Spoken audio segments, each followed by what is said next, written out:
What does the Pennsylvania economy say about who could win this election? It's going to be close. The economy's struggling. The pandemic has done a lot of damage, and we've got a lot of lower middle-income households that are reliant on fiscal support. And of course, we haven't gotten any additional fiscal support from lawmakers. So, but despite all that, the stock market, as you point out, has done pretty well here. So high-income households have done okay. But net, I think it's going to be a pretty close election. At least that's what I can see in my backyard here. Lots of Trump signs, lots of Biden signs. Hard to just based on that determine who's going to win. So I think it's going to be a pretty close election based on by just eyeing of things. Mark, I think it's safe to say that your thoughts echo most of America is thinking right now. Ron Carson, what do you think? The economy, is it the economy that will dictate who wins this election? And if so, what does it say about the outcome? Well, I think the markets, especially this morning, yesterday, are saying that they think there's going to be a clear and concise victory here.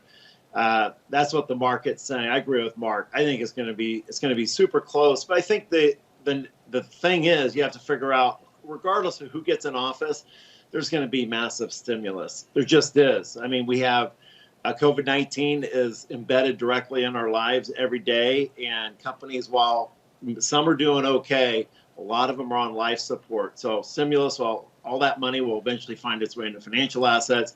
We saw it last time. We're going to see it again.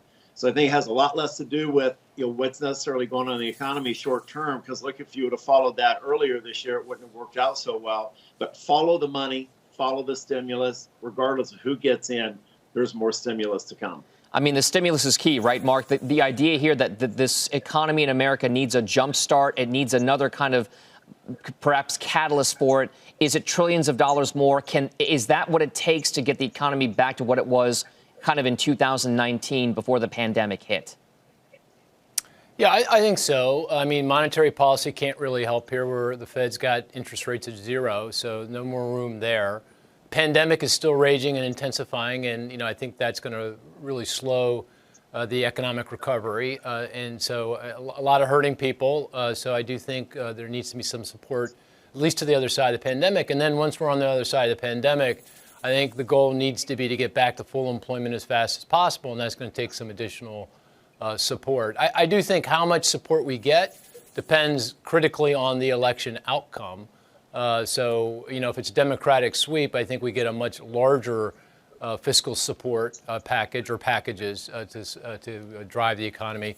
If it's a Biden or a Trump presidency with a split Congress, then things get trickier. And I think we'll get some fiscal support. It just won't be quite as significant. Now, Mark, if I could just follow up really quickly on that point there. If you are looking to get back to full employment, what kinds of economic policies will any candidate have to put in place that kind of get you there the fastest? Is it infrastructure? Is it more technology spending? What is it?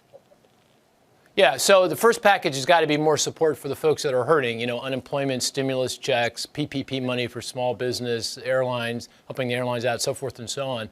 But the next package needs to be things like infrastructure spending, just significant support to the economy. But infrastructure spending, I think, is the best way of getting the economy back to full employment. That can provide support to economy regions across the country. So we've got problems everywhere, and everywhere is going to need some help.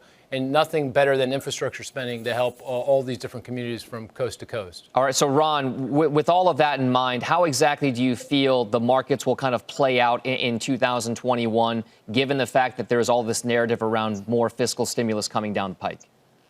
Yeah, I think that we've had a shift digitally that we didn't expect, that we thought would take a decade, happened in a few months. So there's going to be major winners and losers, be surgical.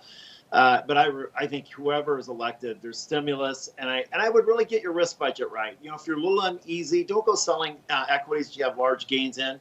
You can buy some deep out of the money puts. You can put some election protection on here, regardless of who gets in. Because even if you knew the answer, I'm not so sure you're going to get the short-term volatility right. You need to sleep better.